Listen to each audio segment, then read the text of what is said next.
Okay, so excuse me while I get something to drink. I just realized I don't have anything to drink. And I know my mouth is going to get dry. So, hello everybody. As you know, March is Mental Health Awareness Month.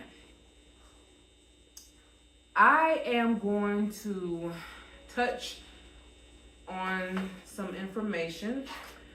I just wrote this book right here, and it's called Breaking the Spell, The Ultimate Escape Plan from Narcissistic Entanglements.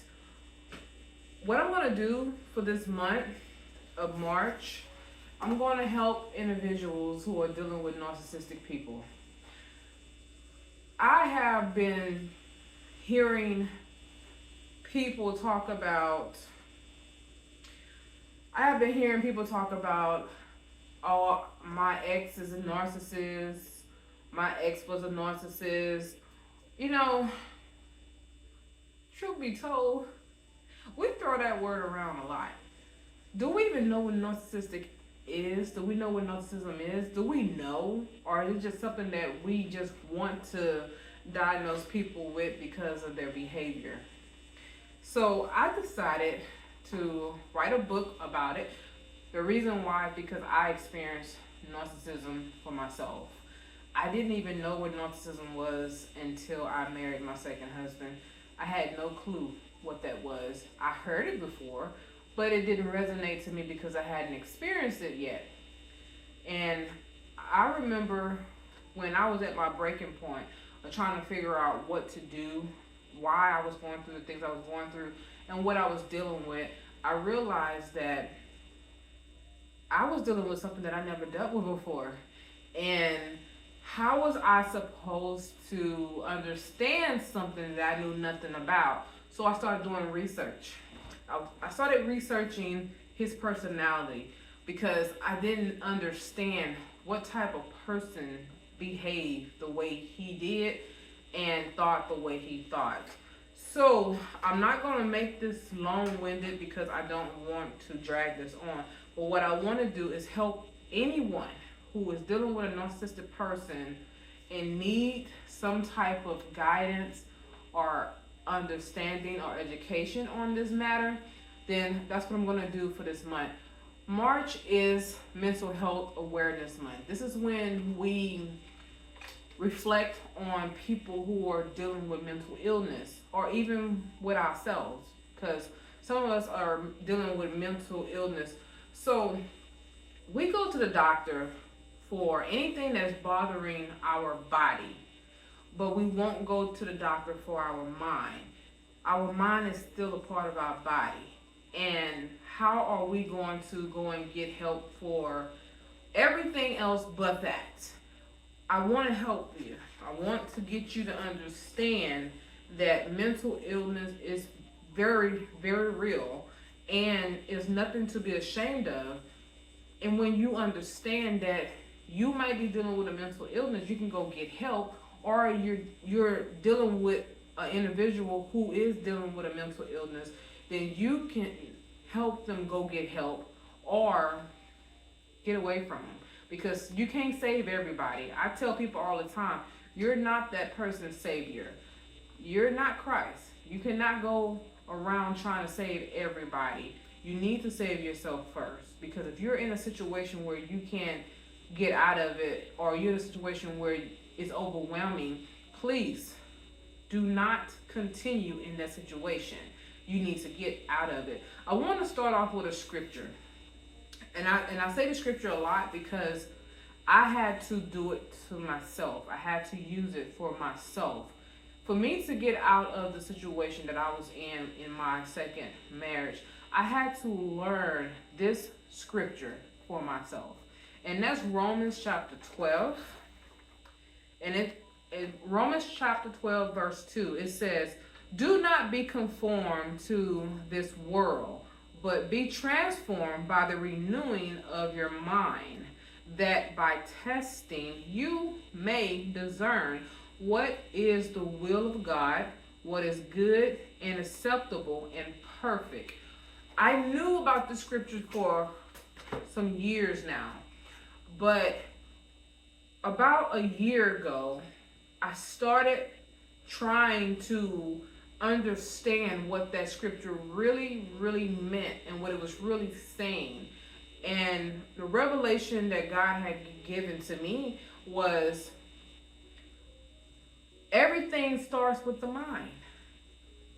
When we get up in the morning, when we start moving around in the bedroom or wherever we're at, if you're sleeping on the couch in the living room or wherever you are, when you start moving around, your mind is telling your body what to do, where to go, what to pick up, what to put down. Oh, your mind say go brush your teeth. Your mind tell you to wash your face. Your mind say you need to take a shower, smell yourself. Phew, go take a shower. Your mind is telling you what to do. And if you have the mindset that tells you to misbehave or to do things that is not acceptable, then you need to change that. You need to change the way you think. And when you change your thought pattern, the way you think and see things, then you start transforming your mind to think the opposite of what you've been thinking. I had to put myself in a situation where I had to analyze my thought process. Why do I think the way I think? Why am I feeling these feelings that I have been feeling for so long? What caused me to get that way? And when I go back and reflect on my upbringing, my childhood, there have been some trauma that I went through that I completely ignored.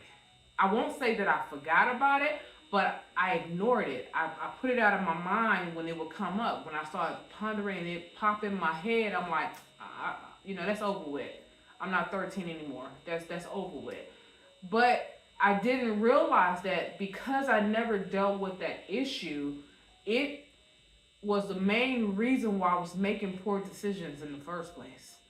Getting with the wrong type of man, finding myself thinking that that's what I deserve because how I was treated when I was 13, what I went through when I was 13.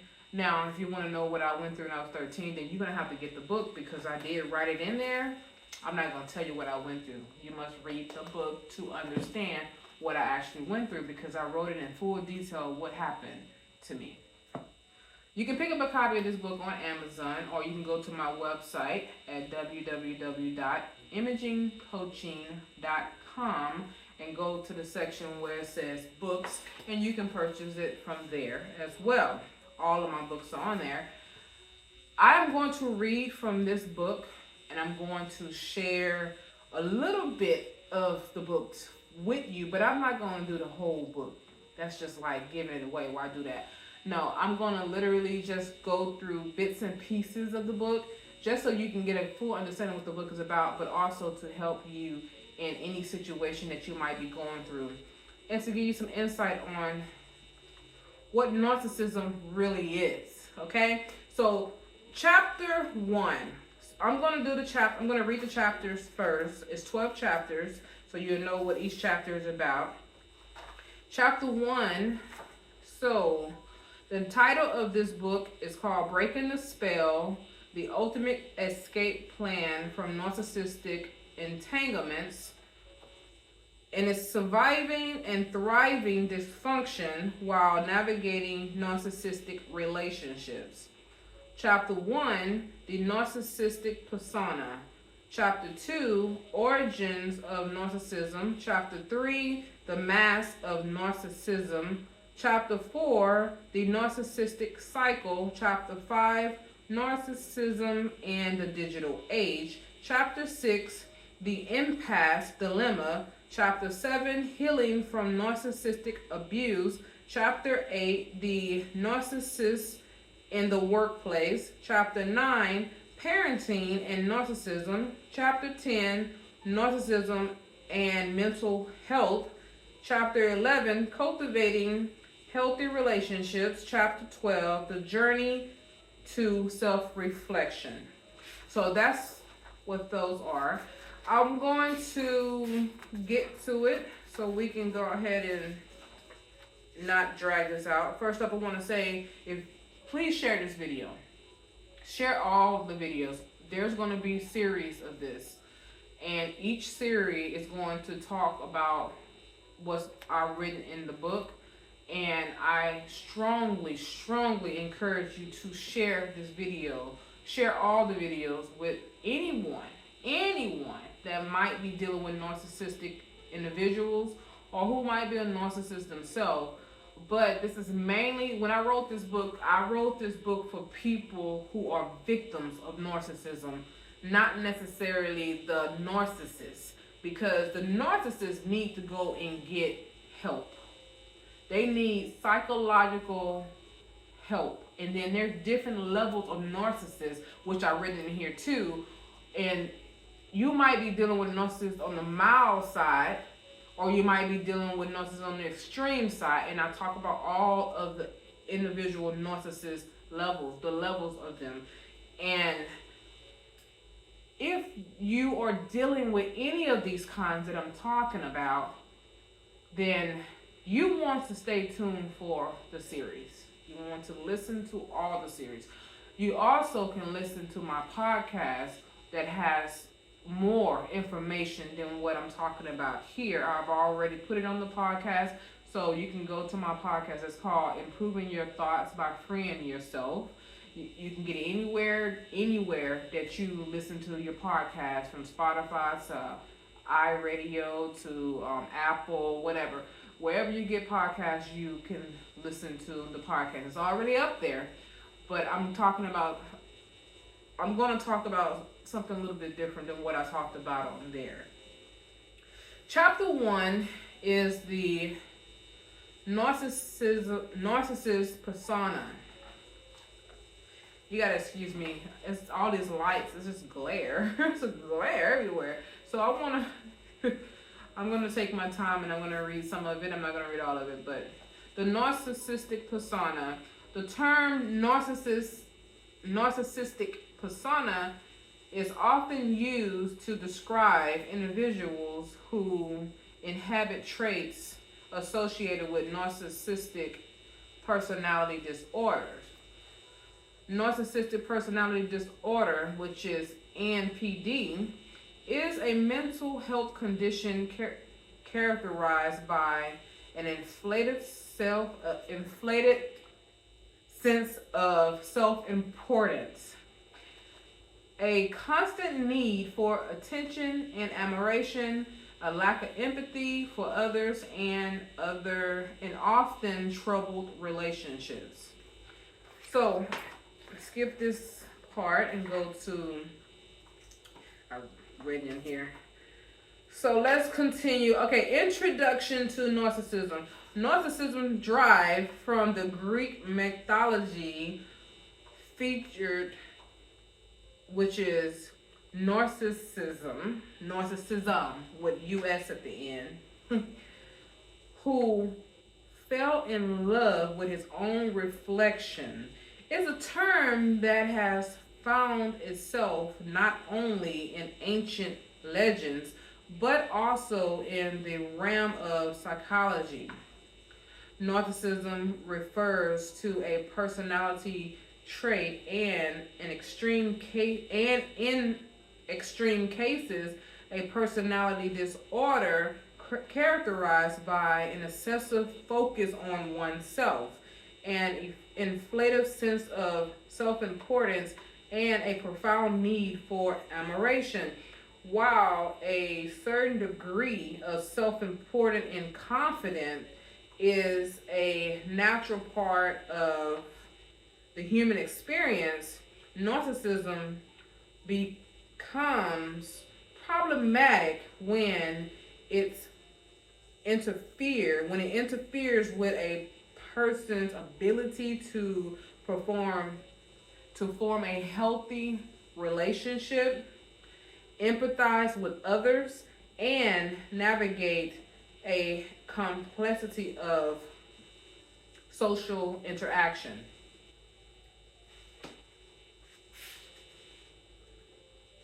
Let's talk about the characteristics and traits of a narcissist.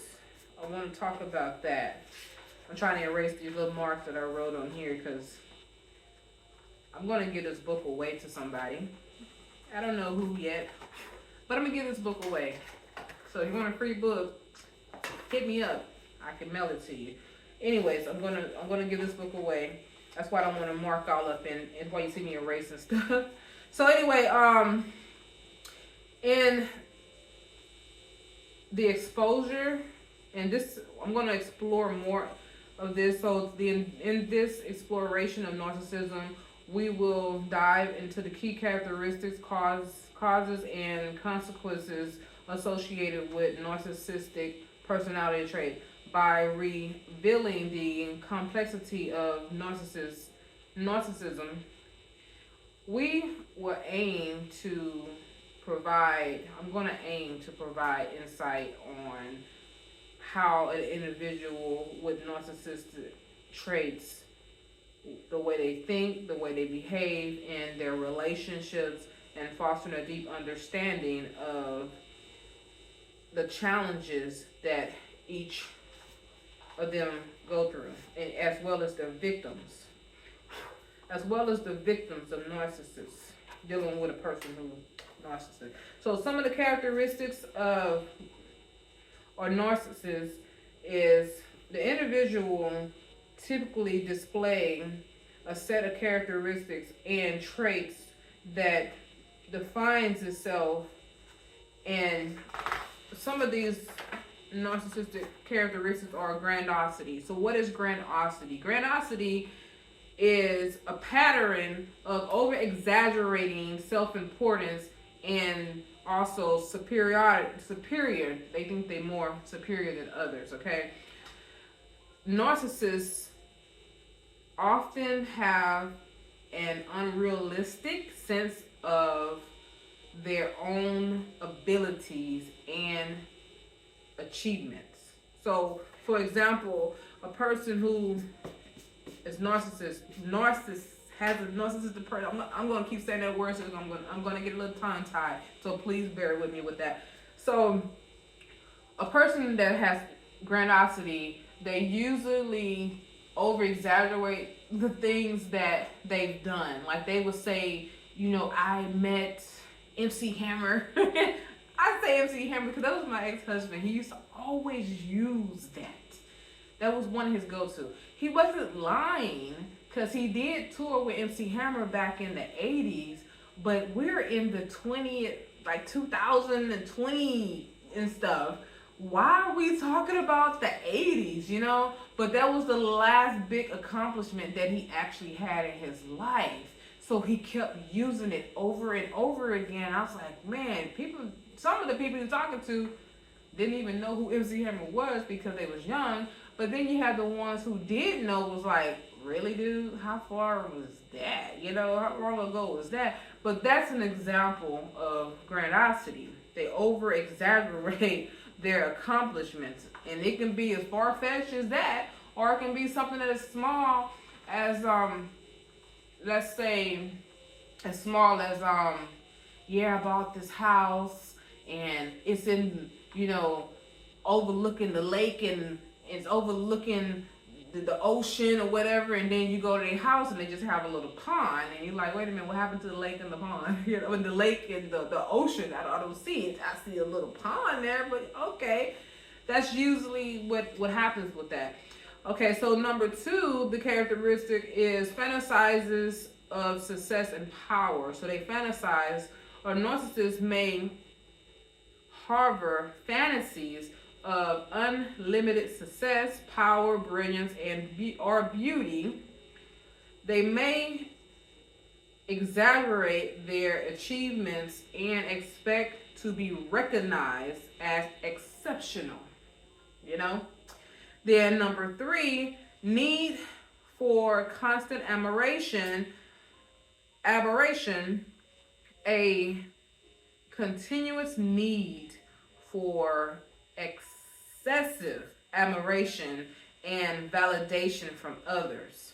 Narcissists seek attention and approval to boast. They want to boast their fragile ego. They want to boost it up. And then you have number 4 is sense of entitlement, a belief that they are entitled to special treatment and consideration. This can manifest in expectation of favorable treatment without necessarily reciprocating. I had that problem in my marriage. I hated it. It was one of the worst feelings that I ever had, is that he would always feel like he was entitled for me to treat him like a king, and then I don't be treated like a queen. And I used to always feel like this dude has some real psychological issues. This was before I found out that he was a narcissist.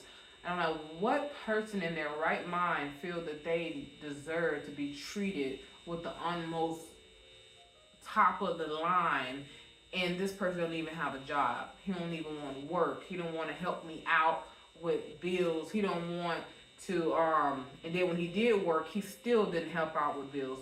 And I can keep going on and on, but the point that I'm making is that when you're dealing with someone who has this characteristic, it is not going to be easy, because that person really believes that they deserve what they're asking for. They believe it with all their heart, with all their might, with all their soul.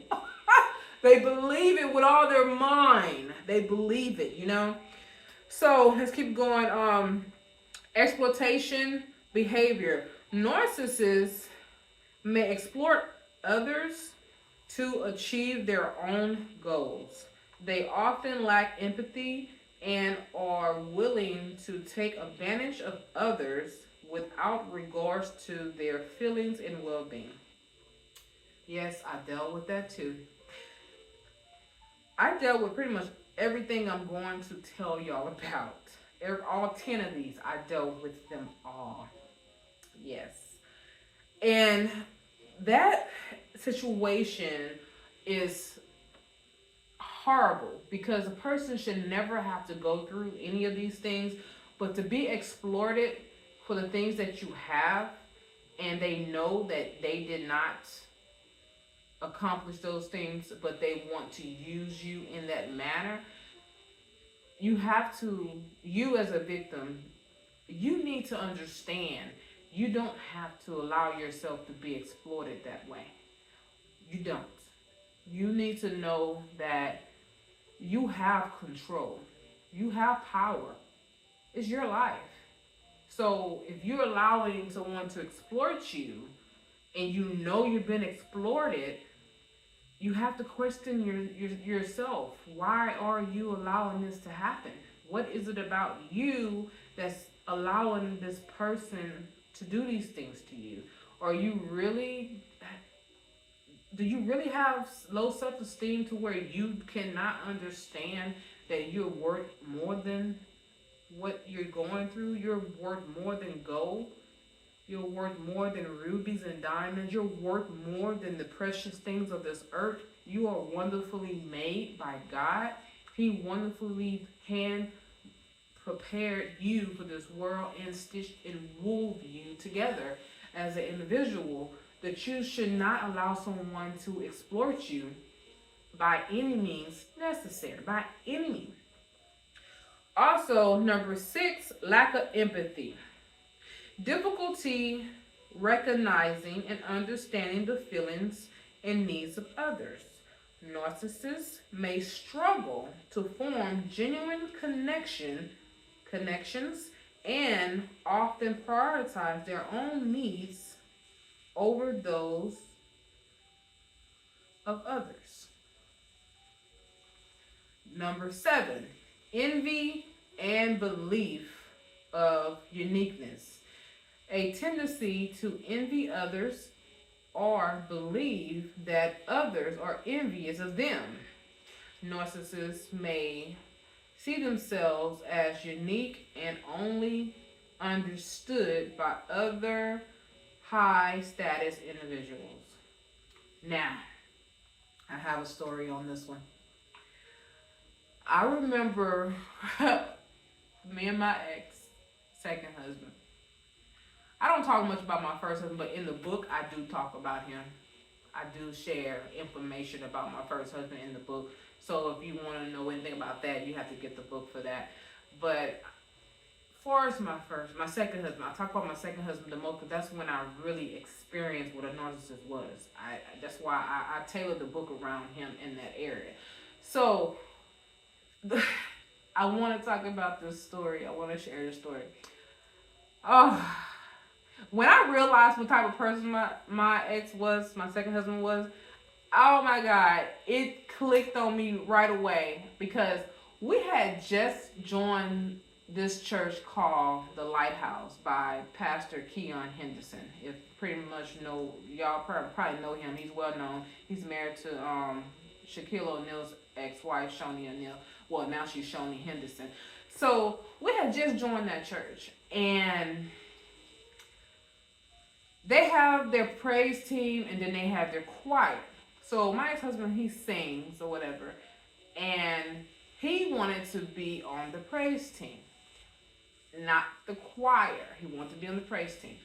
And he went in one day, church wasn't going on, church service wasn't going on, and like it was just a typical day. They was practicing, doing their rehearsal and everything. And when he got there, he was looking around, and there was this one guy who was leading the praise team. He talked to him, and the things that he said was, I want to join the praise team. And the guy told him, well, you got to be a part of the choir first to get to the praise team. No one jumped from the choir to the praise. No one skips the choir to get to the praise team. You must go through the choir first, then get upgraded to the praise team. He was like, well, I don't need to do that. I sang with MC Hammer, and I'm better than all of them. And I was like, wow, did he just say that? And the guy was like, okay. He didn't really do much comment on that. He really didn't say much about it. He was like, okay. And then he was like, no, I need to know how to get in your spot. Like, I want to do what you're doing. Like that. And the guy was like, well, like I said, you're going to have to go through the choir first to get to the praise team. So my ex didn't like what he said. He didn't like it. So what ended up happening, we ended up leaving or whatever, and he was talking about the guy the entire time on the way home, talking about him in a negative way. And I was like, what did the guy do to you? He didn't do anything but tell you exactly what needs to be done to get to that point. But he didn't see it that way. In his mind, he was saying, I'm going to get on this praise team. I'm not going through no choir to get through it. And that was when it dawned on me what type of personality this guy actually had. I said, he really believed that he is all that and that he deserved what he wants, and no one is going to tell him anything different. And he wanted the way he wanted. And that is embarrassing. If you are standing next to that person and you are their spouse, it's embarrassing because it's a reflection of you when that person look at you and you're looking at them, and they're like, when people are looking at you and they're like, ooh, this is who you with? Oh, good gracious. So number 8 is arrogancy and hasty behavior. Displaying arrogance, attitude, and behaviors such as a condescending and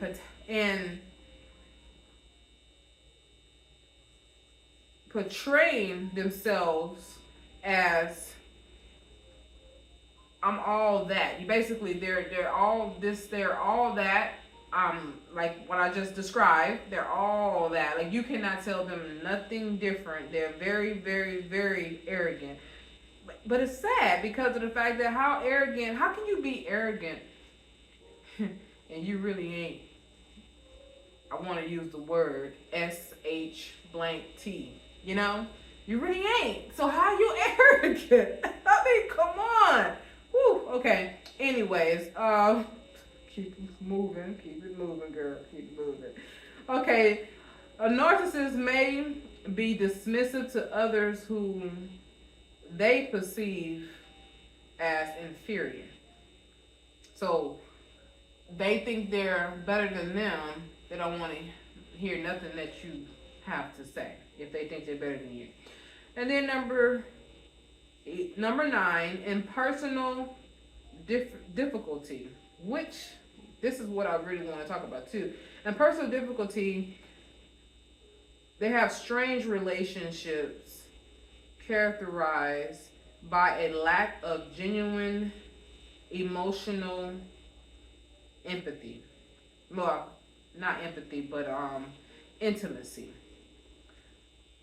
So I'm going to read it again. Strange relationships characterized by a lack of genuine emotional intimacy.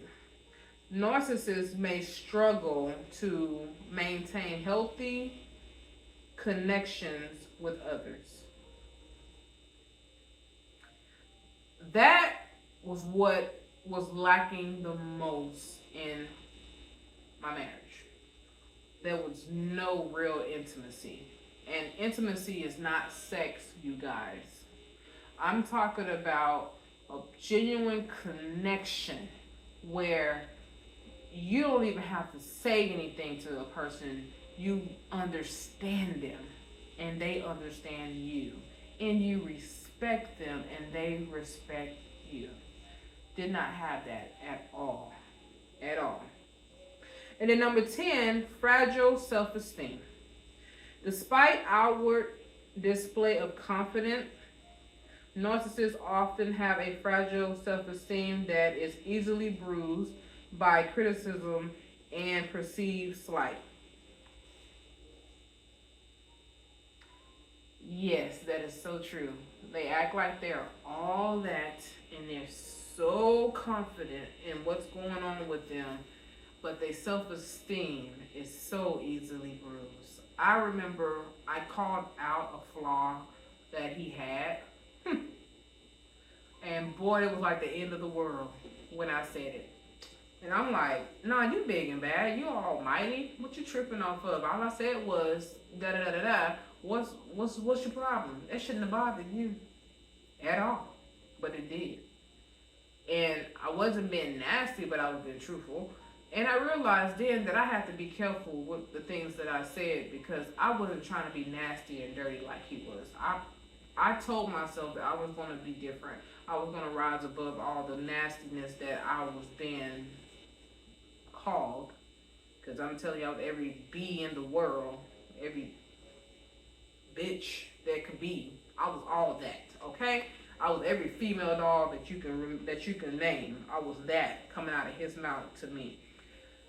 So it is important to note that the severity and combination of these traits can vary among individuals, and not everyone with narcissistic traits meet the criteria for a clinical diagnosis of narcissistic personality disorder. Additionally, individuals with narcissistic traits may experience distress and impairment in various areas of their lives, impacting their personality and personal and professional relationships.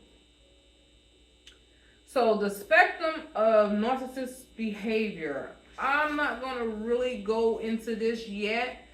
I do want to talk about it, but I don't want to go into this yet. So what I am going to do is talk about it later. The spectrum, it basically consists of the different types of, so basically I'm going to read this part. Understanding the diversity of these behaviors can provide insight into the complexity of narcissism. Here are some key aspects of the spectrum of narcissistic behavior. Okay, so one of them is healthy narcissism. I'll talk about the healthy part, and I'm going to do it right now. Narcissistic traits, narcissistic personality style, narcissistic personality disorder, covered, okay, narcissist, and then also the minute narcissist. That's the extreme, the one that goes way beyond all the stuff that we're going to talk about. So that is going to be chapter 1 for now. We'll talk about chapter 2 the next video. If you want to read the book, you can get this book on Amazon, or you can go to my website at www.imagingcoaching.com. I'm going to put the link to my website in the comment in the post. So just click on it and you can go right to the books. It'll take you right there and you can order this book. I know for a fact that this book will help save some lives. That's why I'm sharing it with you guys right now. You know, I can easily say I'm just trying to make a profit. I just want to sell my books, but that's not the case. What I really want to do is I want to help. I want to help anyone who is dealing with a narcissist, because you don't deserve it. You don't deserve being in a relationship with a person who treats you badly. Or I even talk about narcissistic parenting, dealing with a parent that is narcissistic. Because I had somebody on the plane, flight attendant, she asked me, she said, you know, I never really dealt with a narcissistic boyfriend, but my mother is a narcissist. And how do you deal with that? And this was before I wrote the book. And I told her, I said, you know, I can relate, but I'm going to tell you something else. And what I told her was, first off, you have to honor your mother and father. You never disrespect them. But you might have to take a break from them. And I went into more details about that. So I'm not going to talk about that right now. I'm going to talk about that later on in the chapters. But I want you to know that if you are dealing with anybody who is a narcissist and you want a breakthrough, first off, you cannot save them. I need you to understand this. They're not going to change for you. I don't care how pretty you are. I don't care how masculine you could be, because men deal with female narcissists too. I don't care how strong you are. I don't care how good your cootie cat is. I don't care. You cannot save them. I don't care how much money you have. You cannot save them, because it's an internal mental thing. Remember Romans chapter 12, verse 2. It is a mind thing. This is what they believe. This is why they act the way they do. Something happened to them in their childhood that got them this way. And you all of a sudden come along in their life that's not going to change them. You're not going to automatically turn them into the person that you think they should be. They have to first off understand that they have an issue. They got a problem. And they need to go and seek the help. They have to seek it themselves. They have to want to have. It's just like any addiction. They have to know that they have a problem, and they have to want help with that problem. And if you, as an individual who's with them, who they've been exploiting, all of a sudden think that you can talk to them in a certain way to try to help, they're going to look at you crazy, they're going to talk to you crazy, and they're going to be like, who the you think you are? You know? First off, sit down, shut up, you don't know nothing, and that's how they're going to treat you. So don't think that you can stick around time after time, year after year, thinking that they're going to change. Oh, if I love them enough, they'll change. No, they're going to drive you crazy. Or they're going to hurt you. Because if they're at the extreme part of this narcissistic spectrum, then they can hurt you. They might even kill you. That's how dangerous a narcissist could be when they don't get their way. So I'm hoping that you take this seriously. And if you know someone who's dealing with a narcissist, please share this video with them. Get the book, give it to them. If the person that you know that is dealing with a narcissist, if they are in denial, they don't believe that their spouse is a narcissist, just give them the book and give it to them and say, here, I want you to read this book. Don't even have a conversation about it. Just give them the book and say, here, I want you to read this book. And then they will get a chance to go through the book and say, wow, this reminds me of me. This is what I'm going through right now. Oh my. Let me keep reading, and then something will click in their head, in their mind, where they can say, I think I need to change myself because I can't change him, or I can't change her, but I can change me. That's what I had to do. I had to change myself in order for me to get out of what I was going through and to not go back or fall for anything like that again. I had to change the way I thought, the way I thought about myself, in my own reflection of the way I saw myself in the mirror. It wasn't about the way I looked. It was about my inner self. Who am I? Who is Alayla? Who is this person? Why am I so desperate to be with somebody that I find myself in a relationship with a person who don't deserve me? Because I know how good I was. I know that I was a good woman. I know I was a good wife. Matter of fact, I am a good wife. I'm remarried again. This time to a really good man who loves me, who treats me like the queen that I really am. And I do treat him as the king that he really is.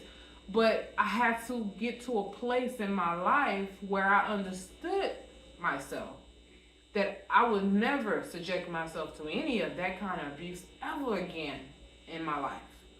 I would never allow someone to exploit me in that way ever again. Like they say, I can do bad by myself. But baby, I can do better by myself.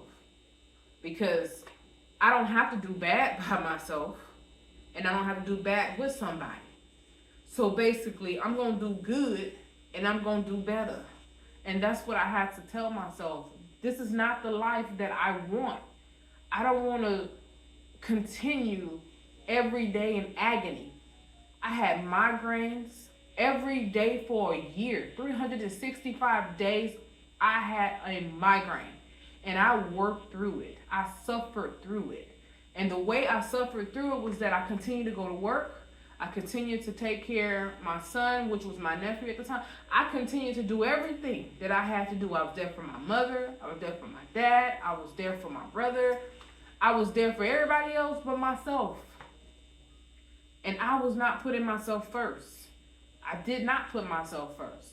I literally felt that I was losing my mind because I was stressed out.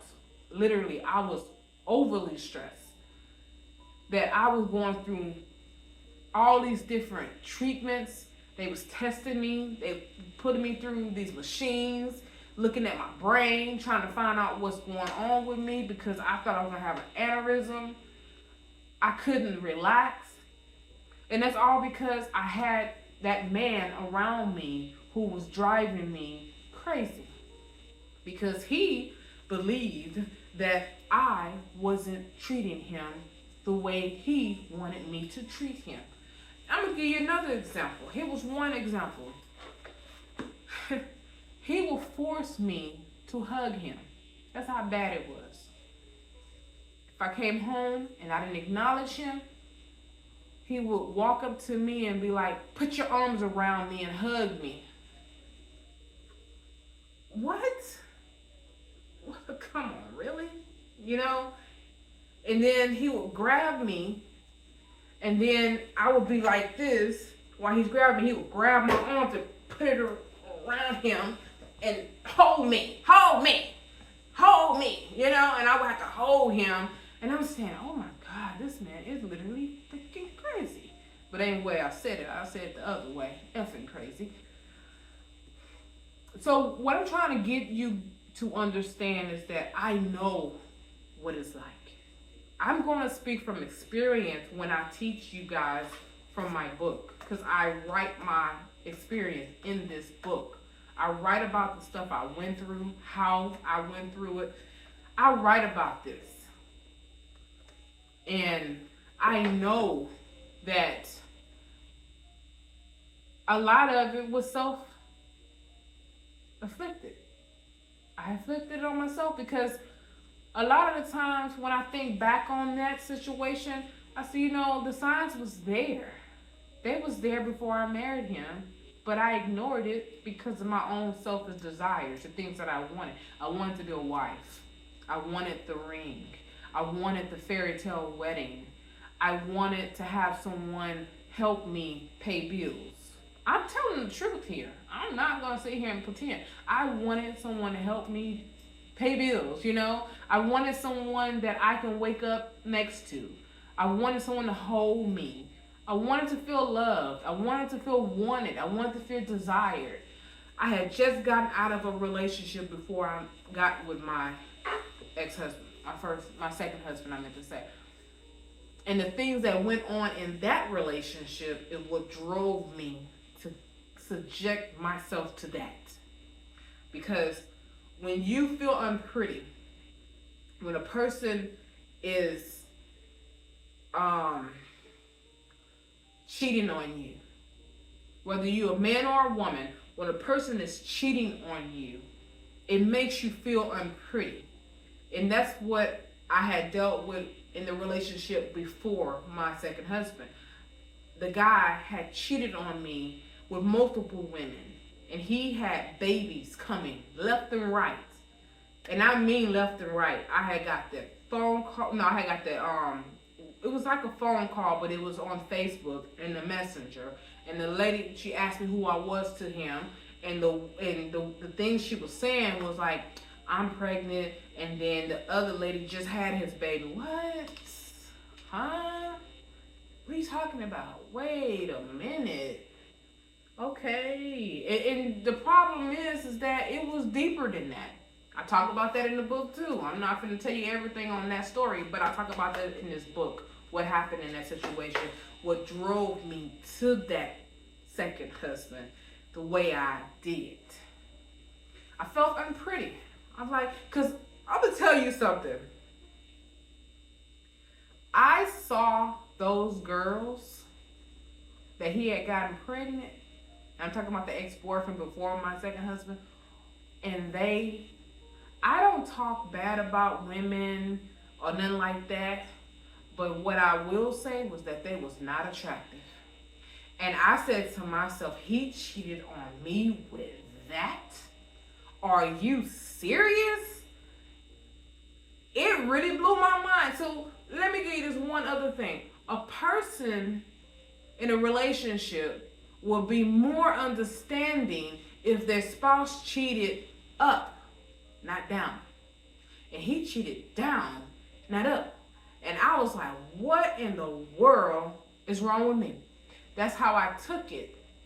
So now I don't take it that way because I know it wasn't on me. That had nothing to do with me. That it was all him. But that took me time to get through all that. I had to go through that. I had to go through it. I had to change it. I had to change the way I was doing things. I had to change the way I believed in myself, what I believed in myself, what was causing me doing these things, what was causing me to feel the way I was feeling. I had to change me. And then when I did that, look at me now. I'm a beautiful flower that is blooming all year long. I don't wither with the weather. I don't dry out in the sun. I don't drown in the rain. And I am flawless and I'm happy. I hope this helped you guys. Signing out, Alayla. And stay tuned for the next, which was chapter 2. When will I do it? I can't tell you. Just stay tuned. Keep checking back.